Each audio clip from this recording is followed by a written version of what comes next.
This is Chef Arby's moist chocolate cake recipe, and we will try to convert it from cups to grams for easier computation of batter as needed and for costing purposes.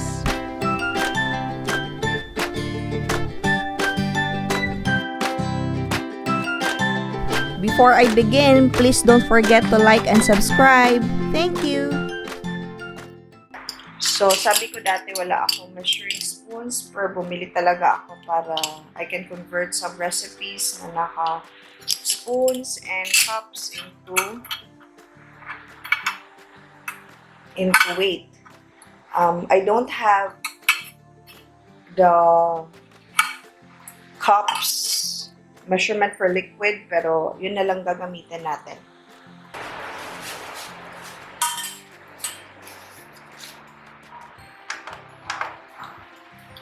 Dapat lang hindi matagal siyang nakababad ganyan. Dapat meron siya na way or else mag-turn off. Okay, let's begin. So, I have here 1 cup. And para ma-level natin siya, meron naman din tutorial si Chef RB kung paano mag-measure. Pero ito pang gamit natin pang level. So, weigh natin. This is 1 cup na. So, approximately 130. So, minsan nagbabago siya depende kung paano ka magkuha ng ingredients sa lagayan mo. So, we will try again. Para more or less, we will get the average weight for each cup. Oops. So, ayan. So, exactly 130 siya per cup. So, ibig sabihin, ang 2 cups nating all-purpose flour is 260 grams. So, nilagay ko na siya. Ayan, 260 grams. Tapos, cocoa powder. So, ito na yung pag-measure ko ng ng cocoa powder. So, ito yung isang, 1/4 cup. Hindi ko pala na-turn on kanina video. So, yan, 1/4 cup ang gagamitin natin. And since kailangan natin ng 3/4, so 3 cups ng 1/4. So, yung pag-measure ko first is 20.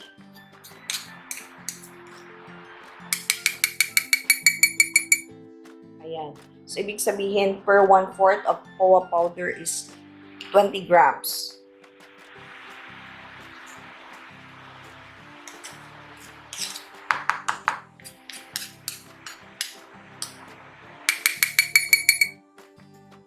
Okay, so approximately, 60 grams ang 3/4. Bawasan natin konti. Kaya magbabago siya minsan dahil mali ang, the way ka magtakal pala, iba. So, at least, 220 naman tayo. So, ibig sabihin, average niya talaga is 20 grams per 1/4 of a cup. So, ang next natin i-measure is baking powder, 1 1/2 teaspoon. So, since pag weighing scale kasi, sensitive siya, hindi siya ganun ka-sensitive. This kind of weighing scale, hindi siya ganun ka-sensitive pag malaki ang bowl or, so, observe mo lang yung weighing scale mo. So, I choose this para ma-measure niya agad, ma-detect niya agad na may nilagay ka na. So, 0 natin muna there. And,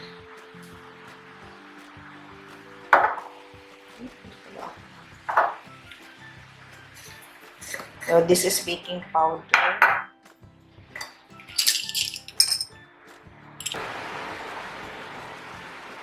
Tatlong ganito na.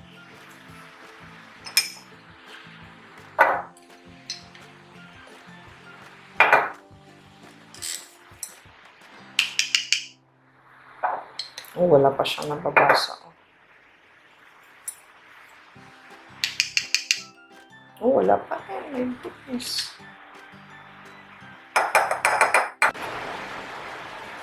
So, yan. Meron ba? Wala pa rin. 2.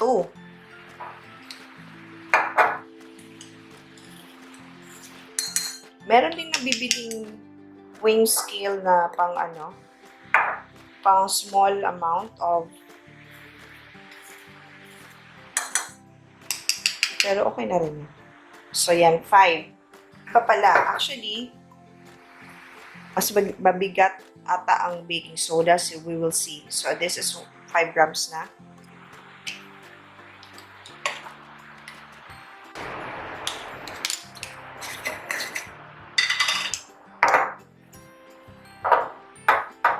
This is baking soda.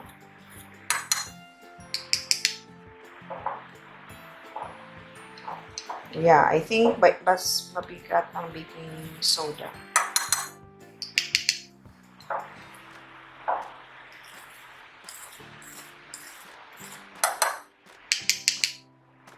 Yan, 7. 7 siya. Actually, naggawa na rin ako. Previous to this, nag-measure na ako and ganun din, 7 din siya. So, I think it's acceptable na. Okay. So, kung pabago-bago lang yung pag-measure mo, na babago yung weight sa weighing scale mo, ulitin mo lang and get the average. It is salt na 1 teaspoon.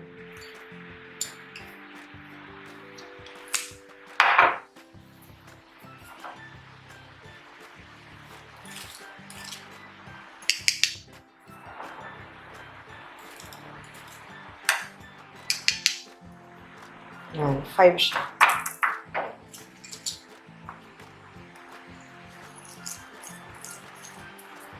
Okay? And then, why I'm not repeating it kasi nag-measure na ako previously and ganun din ang lumabas. I did the same procedure to the brown sugar and the 2 cups, which I measured by 1/4 cup, so 1/4 cups resulted to approximately 360 grams of brown sugar. I did the same procedure for the liquid ingredients. I just made sure that I fill the measuring cups or teaspoons to the brim or to the very top edge of the measuring cups or teaspoons or tablespoons. According to my measurements, 1/2 cup corn oil is equivalent to 120 grams. 1 tablespoon of plain white vinegar is equivalent to 15 grams. And 2 cups of room temp water is equivalent to 450 grams. So, na-summarize ko na. Nagawa ko na siya. Grams. Pwedeng iba-iba tayo ng grams, pero importante lang na consistent tayo sa ginagawa natin every time para hindi magtataka yung customer bakit dati ganito ang texture or ang sweetness, tapos biglang nung nag-order sila uli, nagbago na yung consistency or yung sweetness, yung taste. So, mas maganda, isa yan sa reason kung bakit mas maganda naka-weigh lahat ang grams. Naka-weigh lahat ang ingredients. And also, it's easier for costing. Okay, let's do this. Let's make this 2 cupcakes.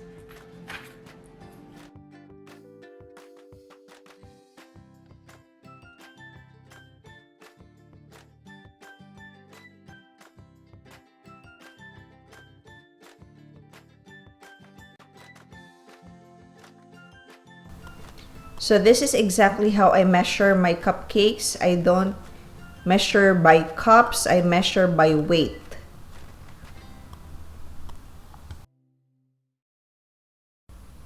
This is 60 grams in 350 degrees Fahrenheit. It overflowed.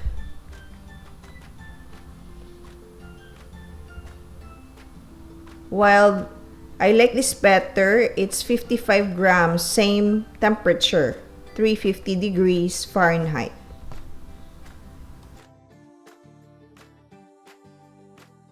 I will try to make a quick demo on how practical it is to use a recipe in grams or in weight than in cups. So this was an order a few months ago for a baptism, and the customer just required 12 pieces cupcakes with one cake and with a simple decoration. Important to her was that it's colored a combination of white and light blue, and then the name of the child should be on the cake. So anyway, I decided to make a 7 by 5 inch cake and then 12 cupcakes. So how did I compute how much how much butter I needed for this order na walang labis, walang kulang. No more, no less, just enough for this order.